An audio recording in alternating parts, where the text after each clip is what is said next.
네, 안녕하세요. 네, 오늘부터 임용 전공 생물을 맡게 된 일반 이론 과정 강사 김성수라고 합니다. 네, 반갑습니다.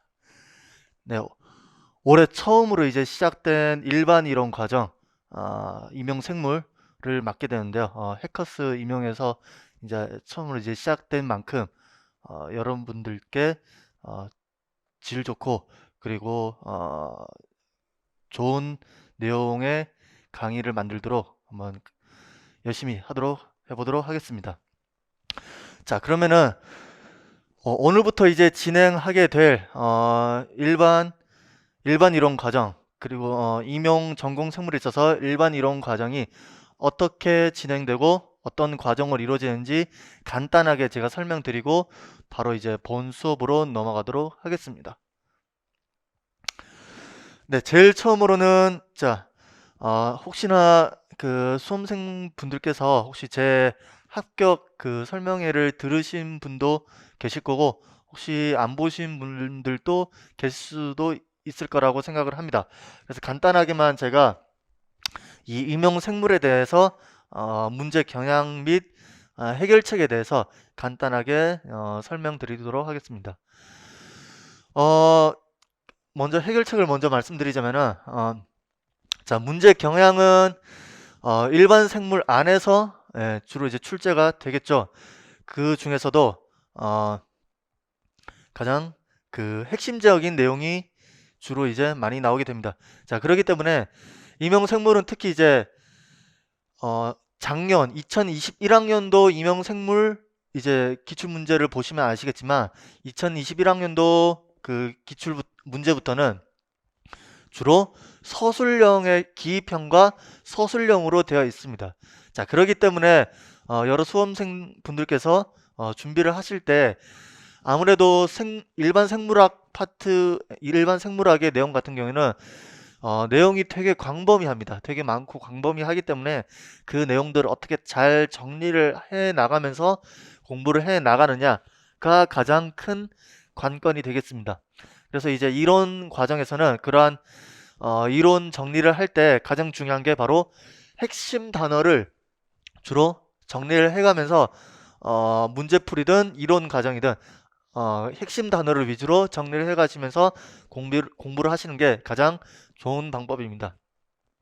자, 그 다음으로는 제 커리큘럼을 나중에 이제 뒷페이지에서 다시 말씀드리겠지만 이론 과정과 심화 과정은 이루어져 있습니다. 그래서 이러한 어, 일반 이론 과정과 심화 과정을 이루어져 있는데 그 중에서 이제 이론 과정 할 경우에는 아까 말씀드린 그런 핵심 단어 위주로 이렇게 노트 정리를 자기만의 노트 정리를 간략하게 좀 해두시는 게 좋을 것 같습니다. 그래서 그러한 노트 정리를 통해서 본인들만의 이론이 정리되어 있는 노트를 가지고 가장 중요한 게 주기적으로 빠짐없이 계속 반복하는 학습이 가장 중요합니다.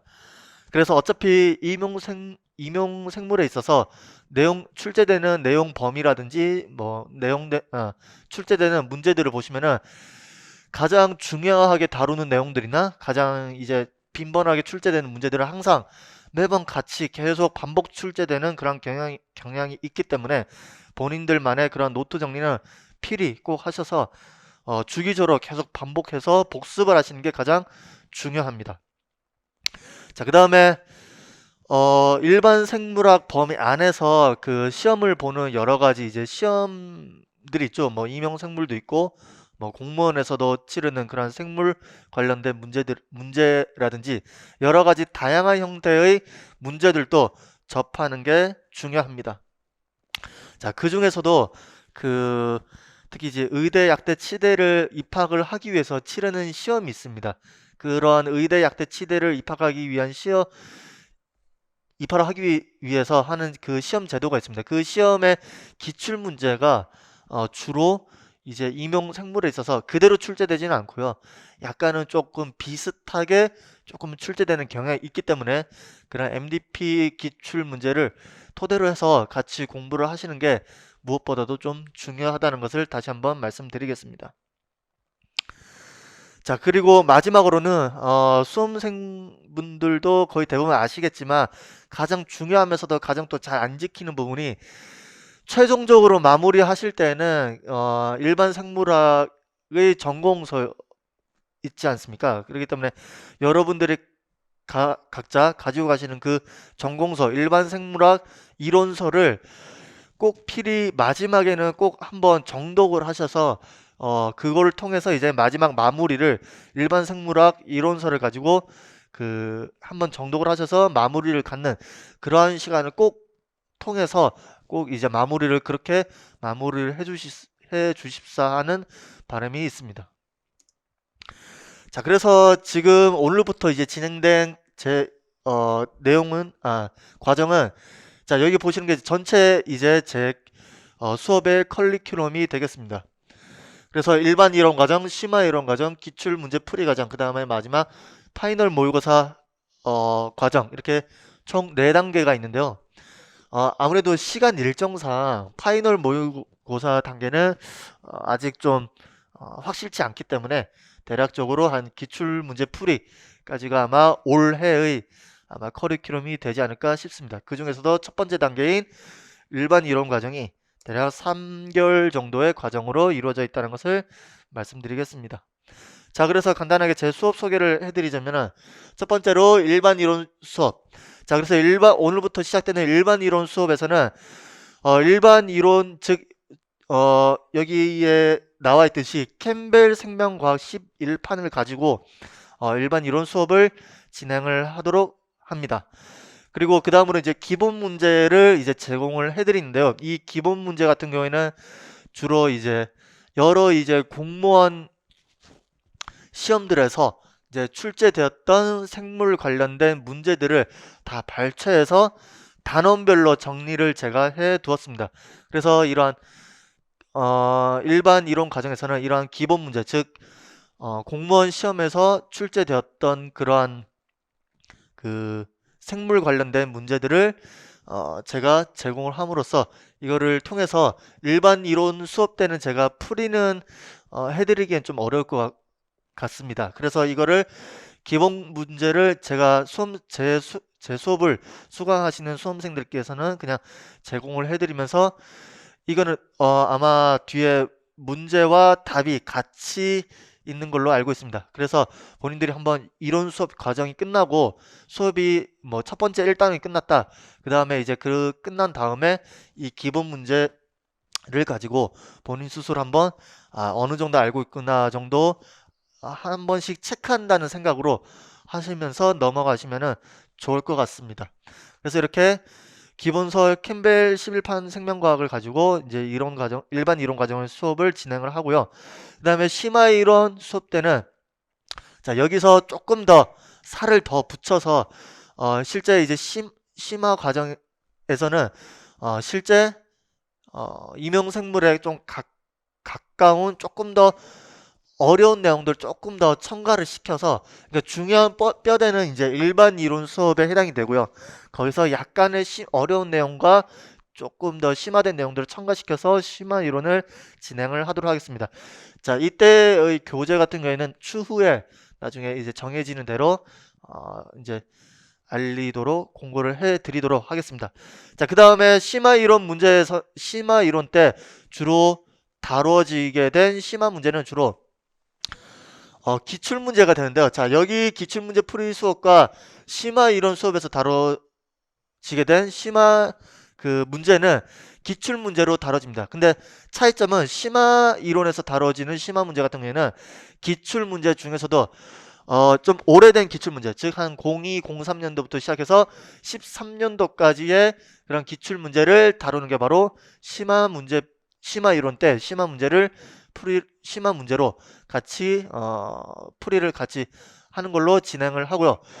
주로 이제 기출문제 풀이 수업 같은 경우에는 14년도부터 작년, 그러니까 2021학년도 2021학년도 기출문제까지 가장 최신 기출문제까지 다루는 수업이 바로 기출문제 풀이 수업이 되겠습니다. 자, 이때는 기출문제뿐만 아니라 MDP 선별된 MDP 기출문제도 같이 풀어봄으로써 앞으로 그러니까 올해 2022학년도 임용 기출 문제에 과연 어떻게 나올 수 있을지에 대해서 같이 예상 문제로서 같이 한번 풀어봄으로써 같이 정리를 해가는 그러한 시간을 갖도록 하겠습니다. 자, 그래서 그 다음에 마지막 과정이었던 파이널 모의고사는 추후에 제가 나중에 한 단원별 문제풀이 시간 때 나중에 추후에 제가 다시 공지를 해 드리도록 하겠습니다. 자, 그래서 앞서 말씀드린 것처럼 노트 정리와 제일 중요한 게 반복 학습이 중요합니다. 이론 과정도 이론 정리를 한 뒤에 노트를 가지고 이론 정리한 노트를 가지고 반복하는 것이 가장 중요하고요. 문제풀이 수업 때도 당연히 기출 문제나 혹은 MDP 기출 문제 혹은 제가 일반 이론 때 제공해 드리는 그런 기본 문제 등 여러 가지 문제들을 이제 제공해 드리게 되는데요. 그런 것 또한 본인들이 스스로 오답 노트 형식으로 하나 정리를 해 두셔서 복습을 계속 반복하면서 자기 걸로 만드는 것이 가장 중요합니다. 그래서 생물 이 교과목이나 이 생물학 같은 경우에는 예습도 중요하지만 예습보다는 복습을 좀 철저히 하면서 복습을 좀 많이 해 두시는 게 가장 좋은 공부 방법으로 생각이 듭니다.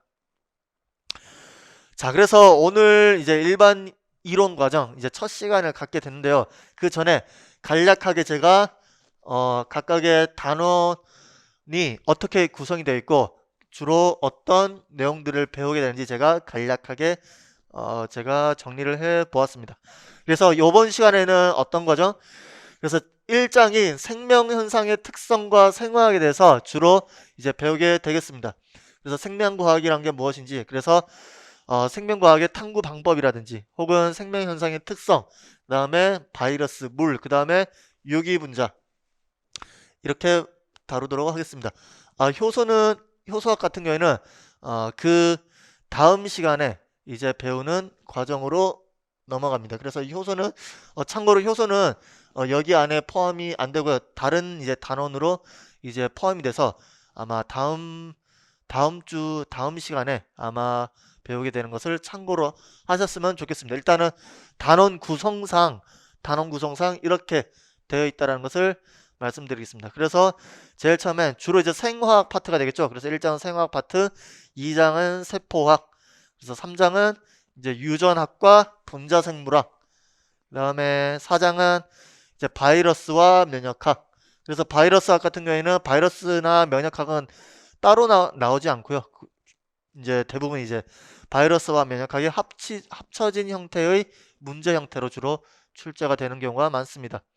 그 다음에 발생학, 그 다음에 생리학 파트가 좀 많죠. 그래서 생리학 파트에는 안에 뭐 동물의 주로 이제 생리학 하면은 주로 이제 동물 생리학이나 식물 생리학 이렇게 두 가지로 나눠져 있습니다. 그래서 동물 생리학 같은 경우에 가장 많이 출제가 되는 부분이 되죠. 그래서 동물 생리학 같은 경우에는 내분비계, 감각계, 효과학이 특히 이제 요 안에는 이제 근수축이 해당이 됩니다. 그 다음에 순환계, 소화, 영양, 배설, 호흡, 생식 이렇게 나눠져 있습니다. 그래서 식물 생리학, 그 다음에 진화, 분류, 마지막으로 생태학까지 합쳐서 이렇게 단원이 구성되어 있습니다. 자, 이렇게 단원 구성이 있다는 것을 참고로 봐두시면 될 것 같습니다. 자, 그러면은 지금부터 일반 이론 첫 주차 과정인 1단원 1장인 생명현상의 특성에 대해서 이제 강의를 시작하도록 하겠습니다. 제 수업은 주로 이제 그 필기가 주로 이제 좀 됩니다. 그래서 여기에 PPT에 준비되어 있는 사진과 그 다음에 제가 준비한 이 판서를 가지고 주로 이제 강의를 진행을 하도록 하겠습니다. 그래서 수험생들께서는 그 필기를 할 수 있는 그런 개별적 노트를 수업 시간에 준비를 해 두시면서 강의를 잘 따라오시면 될 것 같습니다. 자, 그러면 진행을 하도록 하겠습니다. 자, 그래서 자, 첫 장으로 먼저 자, 1장 생명 현상의 자, 특성을 보도록 하겠습니다. 자, 여러분들이 생각하는 생명과학은 어떤 거일까요? 자, 먼저 우리가 배우는 요 생물학 혹은 생명과학에 대해서 좀 우리가 알아볼 필요가 있겠습니다. 자, 그래서 자, 생명과학이란 게 무엇인지 한번 보도록 합시다. 자, 생명과학이란 것은 자, 무엇을 대상으로 하죠? 그쵸? 결국은 우리가 생물학이란 것은 생물체를 대상으로 하는 거죠. 그렇기 때문에 자, 생물체를 대상으로 무엇을 하는 거다? 바로 이 생명 현상에 대해서 배우는 게 바로 뭐다? 생명과학이 되겠습니다.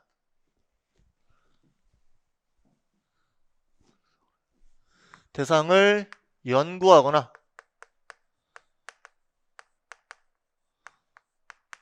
배우는 학문이 바로 뭐다? 생명과학이 되겠습니다. 자, 그러면은 우리가 앞으로 배우게 될 요 생명과학에 대해서 점차 배우게 될 텐데, 그러면 요 얘기하는 생명현상, 요 생명현상이 뭔지 한번 같이 한번 배워보도록 하겠습니다. 자, 제일 처음으로 요 생명현상에 대해서 제일 처음으로 나온 게 뭐죠? 그쵸? 물질 대사입니다. 자, 보시면은 자, 여기서 나와 있듯이 자, 그래서 죄송합니다. 제일 처음에 요렇게 생명현상에 대한 여러 가지들이 있죠. 그래서 첫 번째로는 아까 얘기한 것처럼 그쵸, 에너지 교환, 즉 물질 대사에 해당입니다. 물질 대사 혹은 진화 적응, 그 다음에 항상성, 생장과 발달, 생식 등 여러 가지 생명 현상 특징이 있는데요. 그중 첫 번째인 뭐다? 자, 그중 첫 번째인 자, 물질 대사에 대해서 보도록 합시다. 자, 물질 대사라는 것은 어떤 거죠? 그렇죠. 생명체가 생명은 죄송합니다. 생물을 유지하기 위해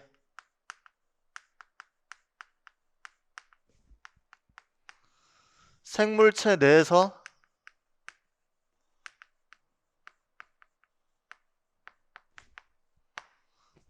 일어나는 모든 화학 반응을 뭐라 한다? 물질 대사라고 합니다. 그래서 이 물질 대사에 대해서 다시 두 가지로 나눠지게 됩니다. 이 두 가지가 어떻게 나눠지느냐? 자, 두 가지로 어떻게 나오는지 한번 보도록 하겠습니다. 첫 번째로는 여러분들도 알다시피 첫 번째는 바로 동화작용이 있습니다. 바로 동화작용. 자, 동화작용이란 것은 어떤 거죠? 그렇죠. 가장 작은 물질, 즉 저분자 물질을 어떻게 한다? 고분자 물질로 만들어주는 게 바로 뭐다? 동화작용에 해당이 됩니다. 주로 그래서 이거는 합성하는 과정입니다.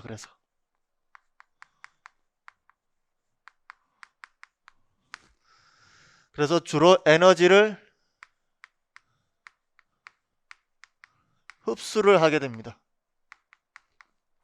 이런 과정을 뭐란다? 동화작용이라고 얘기를 합니다.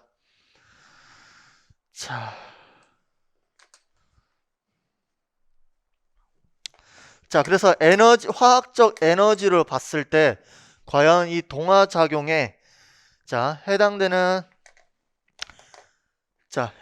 이 동화작용에 있어서 에너지 준위가 어떻게 된다? 델타 G 에너지 값이 0보다 큰 게 바로 동화작용이 해당이 됩니다.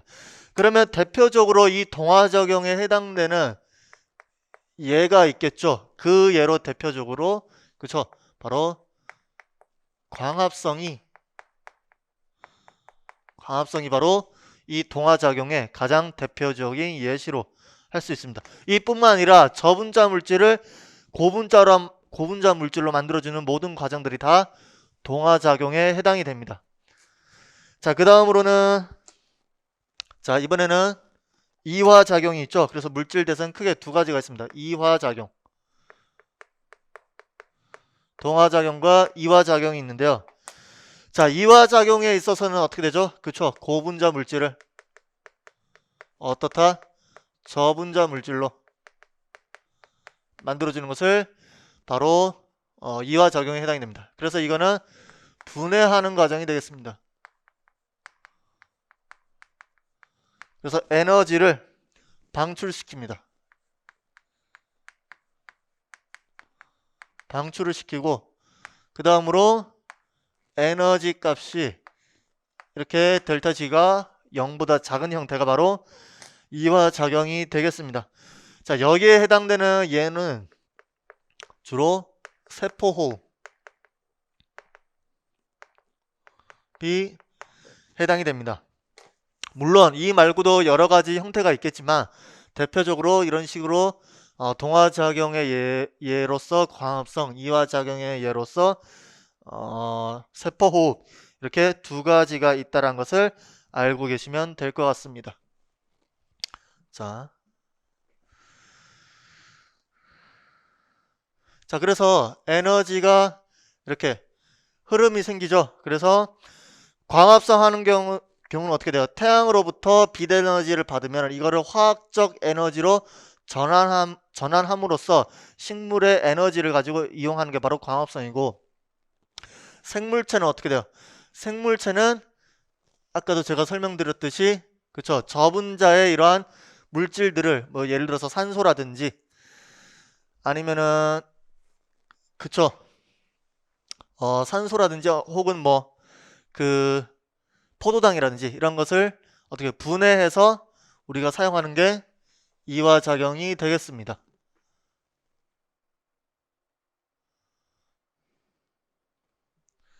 자, 앞에는 지우도록 할게요.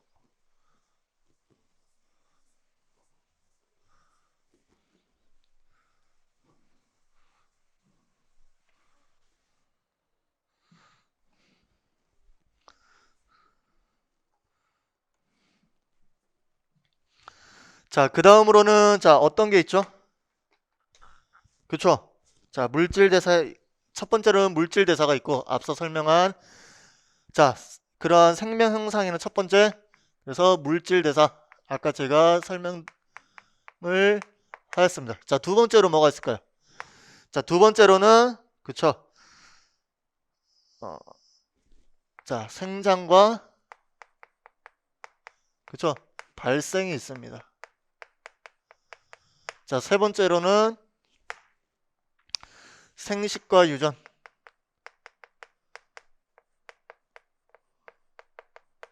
그 다음에 네 번째로는 반응과 환경에 대한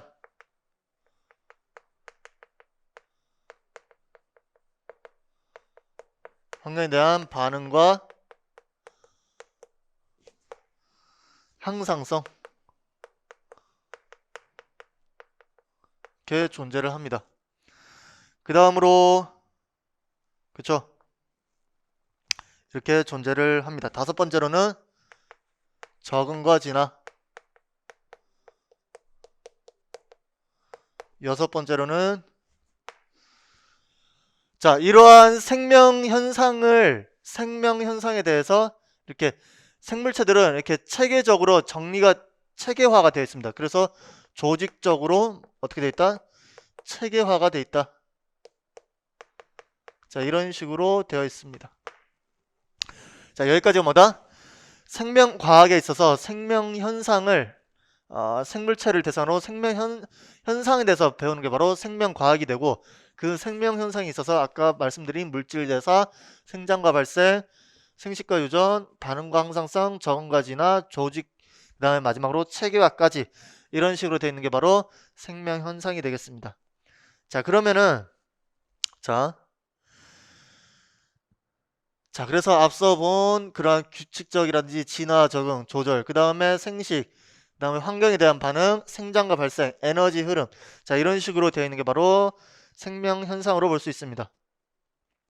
자, 봤고요.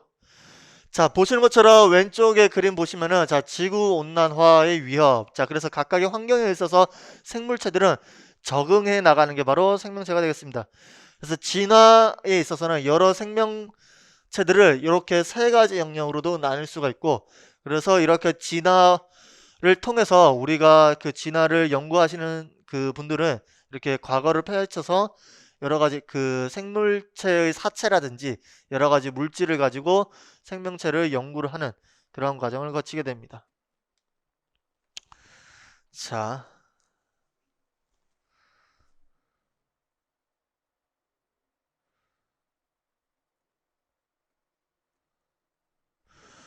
자, 그 다음으로는 자, 자, 주겠습니다.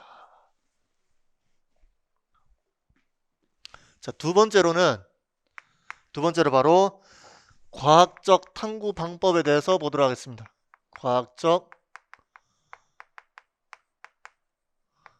탐구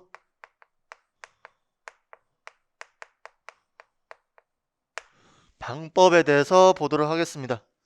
그래서 자, 여기 나와 있는 것처럼 과학적 탐구 방법은 크게 두 가지로 나눠져 있습니다. 첫 번째는 연역적 탐구 방법과 두 번째로는 그렇죠, 귀납적 탐구 방법, 두 가지로 나눠져 있습니다. 그래서 그 두 가지에 대해서 주로 설명을 해드리도록 하겠습니다. 자, 그러면은 이 과학적 탐구 방법, 즉 과학을 연구하기 위해서는 어떤 과정을 거쳐서 연구를 하게 되는지 한번 보도록 합시다. 자, 그래서 당연히 연구를 하려면은 첫 번째 대상에 대해서 관찰을 해야 되겠죠. 맞나요? 자, 그 다음에 그 관찰한 결과를 하나의 가설로서 정하게 됩니다. 자, 그 다음에 그렇게 관찰과 가설을 통해서 하나의 이제 실험을 하게 되는 거죠. 그래서 그럼 이 실험 결과에 대한 결과 분석을 하게 됩니다. 그럼 이렇게 결과 분석을 하게 되면은 하나의 결과가 도출이 됩니다. 하게 되고, 이 결과 도출에 따라서 이제 이 가설과 맞는지 거기에 대해서 그 여부에 따라서 하나의 일반화가 진행이 되게 됐습니다. 우리가 배우는 지금 현재 배우는 이러한 개념들이 이러한 과정을 통해서 하나의 이론이 정립됐다는 것을 알고 계시면 될 것 같습니다. 자, 그러면은 각각의 과정에 있어서 자, 어떻게 진행이 되는지 한번 보도록 하겠습니다. 자, 제일 처음에 자, 관찰일 경우에는 자, 관찰을 이거를 이제 여러 가지 자, 과학적 탐구 방법으로 이제 보도록 하겠습니다. 자, 관찰일 경우에는 자, 제일 처음에 연역적 방법일 경우에는 관찰일 때 어떤 게 있습니까? 그렇죠? 바로 문제 인식을 먼저 하겠죠. 그래서 제일 처음에는 문제 인식을 하게 됩니다. 자, 이렇게 문제 인식을 하게 되면은 요 문제 인식에 의해서 관찰을 하게 돼서 결국 하나의 가설을 만들게 됩니다. 그래서 그 다음으로는 가설 설정에 해당이 됩니다. 자, 이렇게 가설 설정을 하게 되면은 그 가설의 이 가설 설정에 맞게끔 무엇이 진행되죠? 그렇죠. 실험을 이제 진행해야 되겠죠. 그렇기 때문에 탐구 수행 및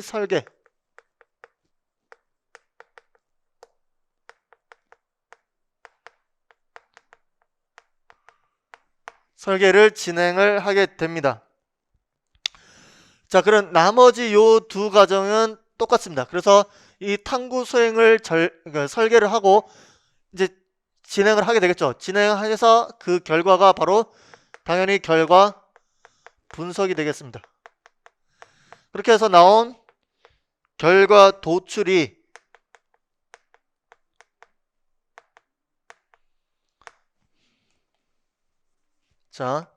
결과가 도출되겠죠. 자, 그럼 이때 이 나온 결과들이 처음에 세웠던 요 가설과 맞을 수도 있고, 그쵸?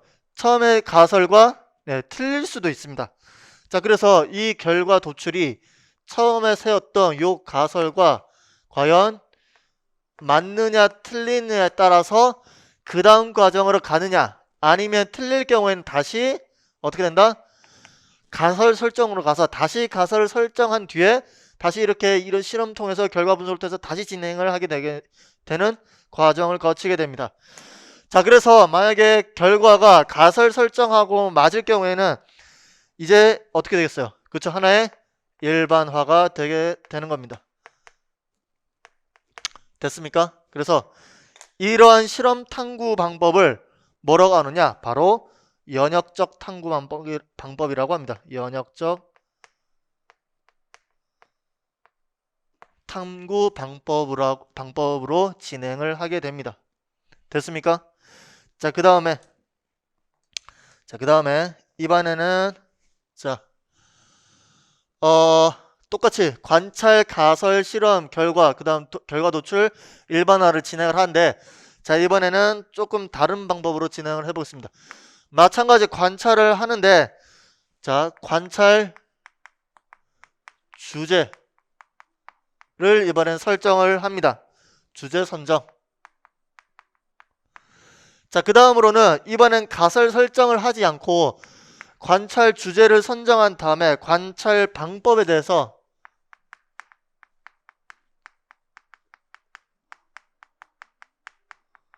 고안을 하게 됩니다.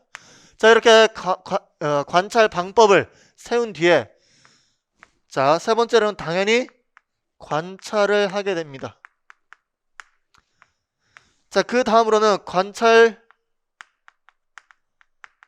결과에 대해서 해석을 하게 되겠죠. 맞나요?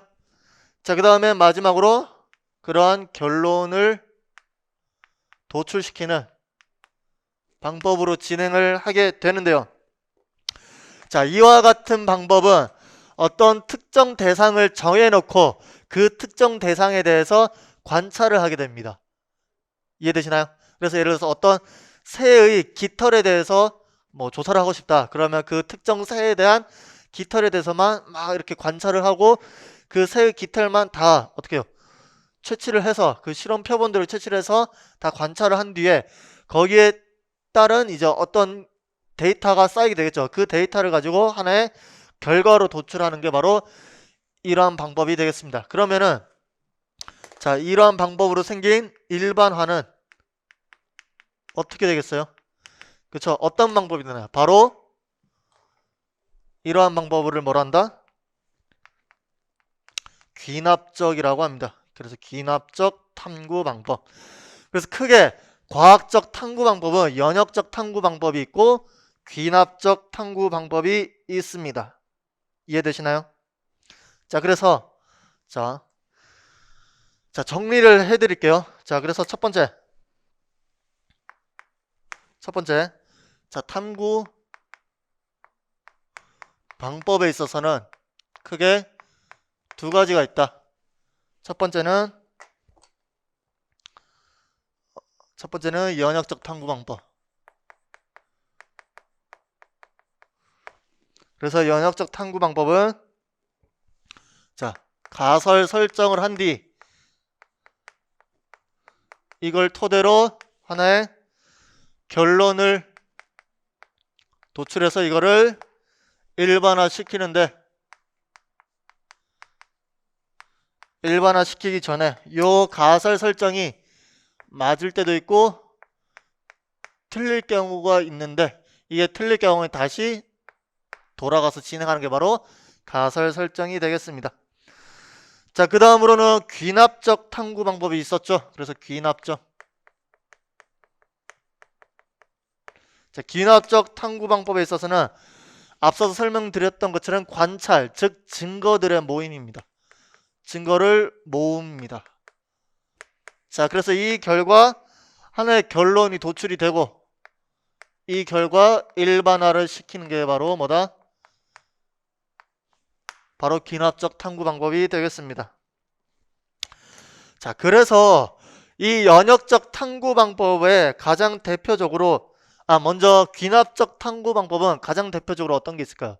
그쵸? 진화를 연구를 하시는 연구자들이 주로 이런 귀납적 탐구 방법을 하겠죠. 그래서 대표적으로 뭐 다윈의 진화론이라든지 이런 진화 연구를 하시는 분들이 거의 대부분의 방법을 이렇게 귀납적으로 사용합니다. 이를 제외한 나머지 모든 탐구 방법은 다 연구하는 방법들이 다 연역적 탐구 방법이 되겠는데요. 대표적으로 그냥 우리가 알고 있는 그런 생물 범위 안에서의 과학자를 제시를 하자면은 당연히 멘델이 있겠죠. 그래서 멘델의 유전 법칙이 대표적으로 우리가 알 수가 있겠습니다. 되었나요? 그래서 이렇게 탐구 방법이 있습니다. 자, 그 다음으로는 두 번째로는 이러한 탐구 방법을 이게 탐구 과정이 되고요. 이게 탐구 방법이고, 두 번째로는 탐구 설계 및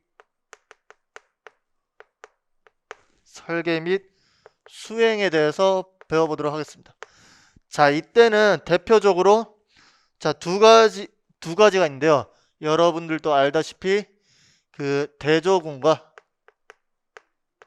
뭐가 있나요?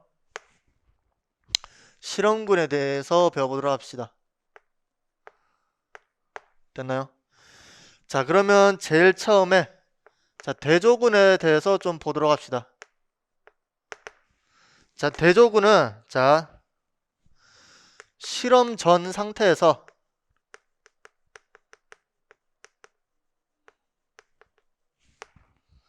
어떠한 조작을 가하지 않고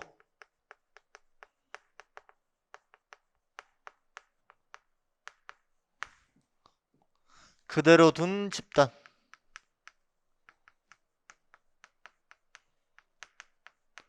집단을 뭐란다? 대조군이라고 합니다. 자, 그러면 그와 반대로 바로 실험군을 보도록 합시다. 자, 실험군이란 것은 뭐다? 자, 가설을 검증하기 위해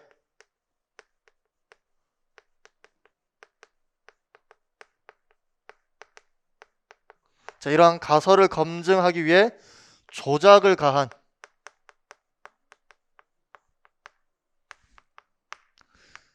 실험 조건을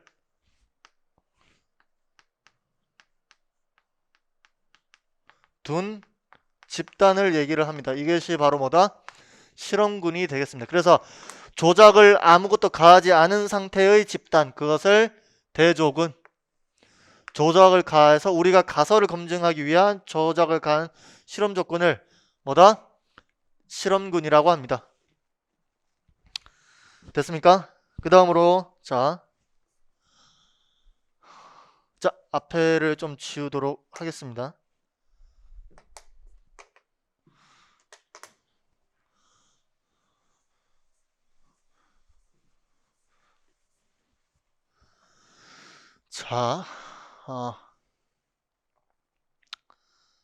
그 다음으로는 두 가지가 더 있는데요. 그래서 여러분들 알다시피 독립변인과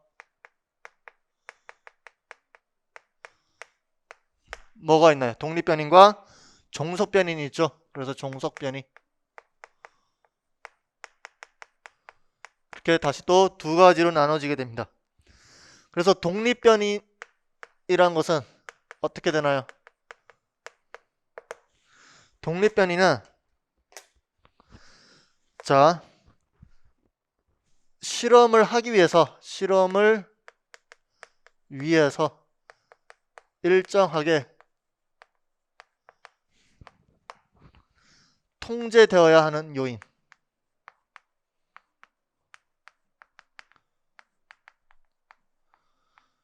예를 들어서 어떤 실험을 진행을 하는데 환경적으로 변화를 주면은 이 실험에 있어서 결과가 달라지는 요인이 생기면 안 되겠죠. 그래서 어떤 특정 실험을 진행하는 데 있어서 그 특정 실험의 주제가 변화되는 요인을 다 일정하게 맞춰줘야 되는 그런 부분이 있습니다. 그런 것이 다 바로 뭐다? 독립변인에 해당이 됩니다. 자, 그래서 여기 안에는 다시 두 가지로 나눠집니다. 하나는 통제변인,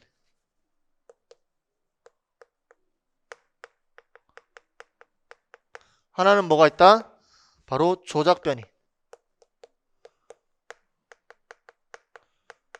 됐습니까? 자, 그래서 통제변인은 앞서 설명드린 것처럼 실험을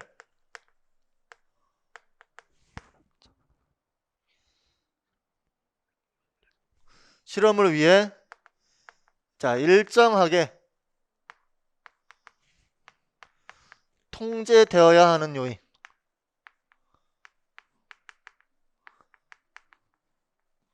그래서 앞서 설명한 독립변인의 내용과 비슷합니다. 자, 근데 이 조작변인에 관해서는 자, 어떤 실험 결과를 도출하기 위해서 어떤 실험 결과를 뭐다? 도출시키기 위해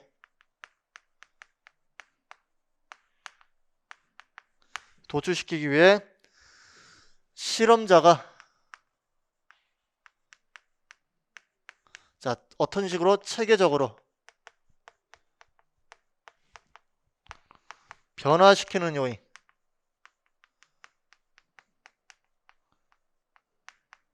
뭐란다? 그것을 조작변인이라고 합니다. 자, 마지막으로 자, 종속변인이 있었죠. 그래서 이렇게 종속변인.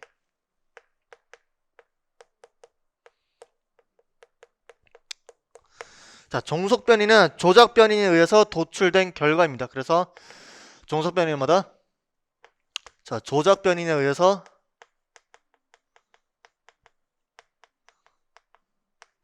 뭐다? 도출된 결과물이다. 됐습니까? 이게 바로 뭐다? 종속변인에 해당이 됩니다. 자, 그래서 앞서 설명드린 것처럼 그 과학적 탐구 방법에 있어서 아까 얘기한 영역적 방법과 귀납적 방법에 대해서 설명드렸습니다.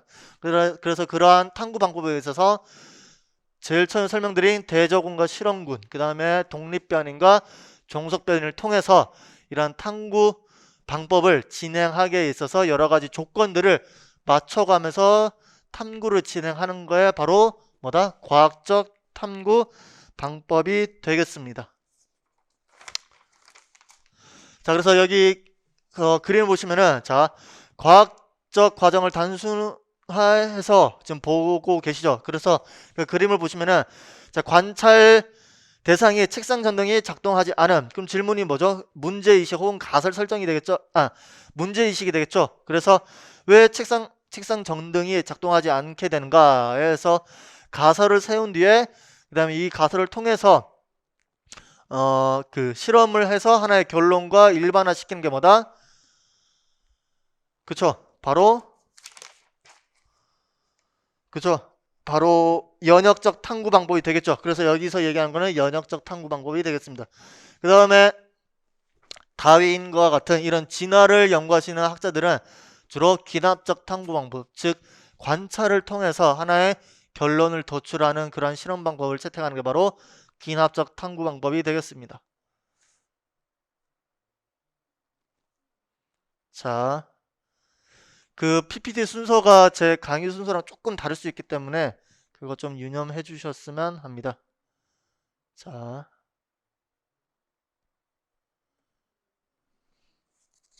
그 다음으로 넘어가도록 하겠습니다. 자, 그 다음으로는 자, 이러한 그 생명 현상에 있어서 이렇게 생명체들을 생명체 안에 존재하는 여러 가지 물질 대사들은 무엇을 가지고 조절한다? 효소를 가지고 조절을 합니다. 자, 아까 제가 방금 말씀드린 그런 물질 대사들은 자, 효소를 가지고 이제 물질 대사를 하게 되는데요. 자, 이러한 효소들에 있어서 어떤 식으로 조절을 하는지에 대해서 보도록 하겠습니다. 그것이 바로 되먹임 조절이라고 하는데요. 다른 말로 피드백 조절이라고 합니다.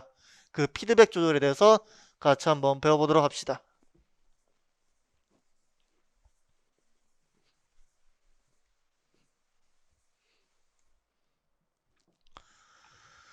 자,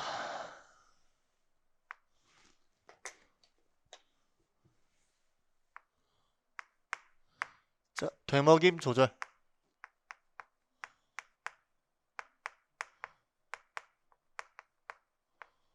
절이 있겠습니다. 자, 그래서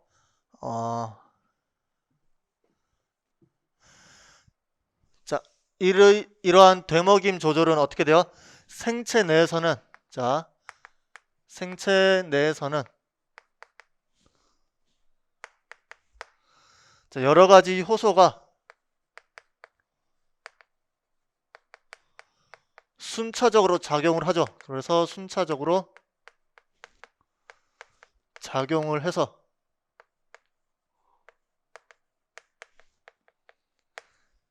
대사 과정을 진행하게 됩니다.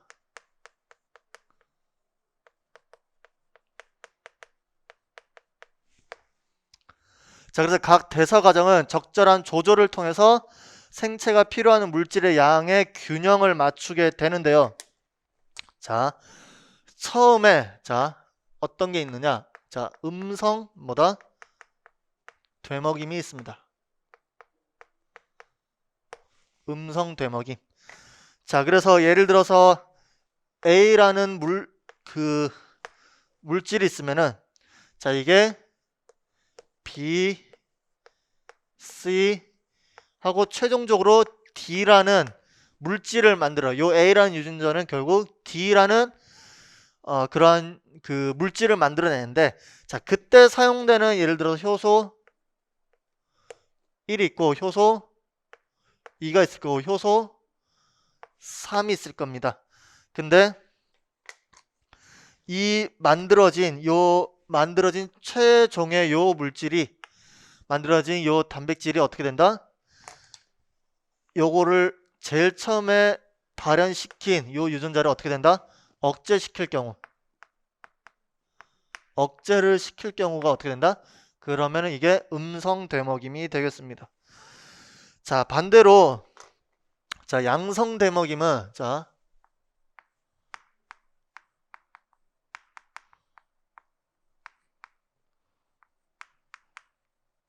양성 되먹임은 어떻게 된다?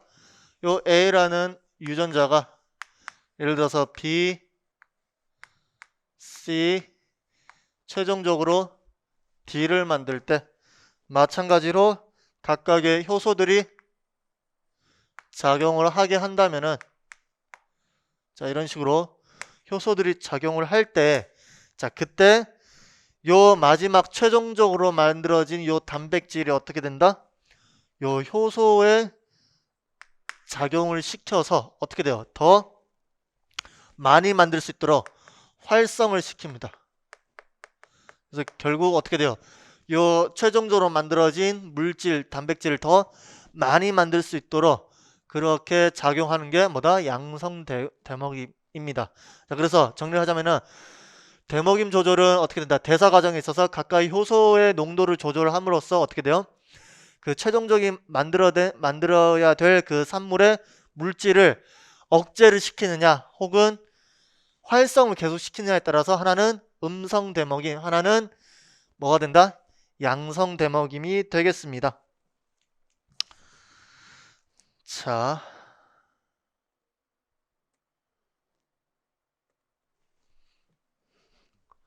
됐나요? 이게 바로 되먹임 조절이 되겠습니다.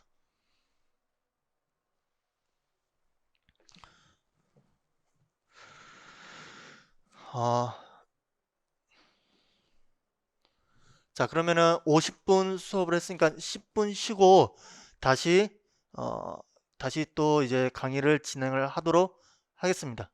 잠깐 10분 쉬고 뵙도록 하겠습니다.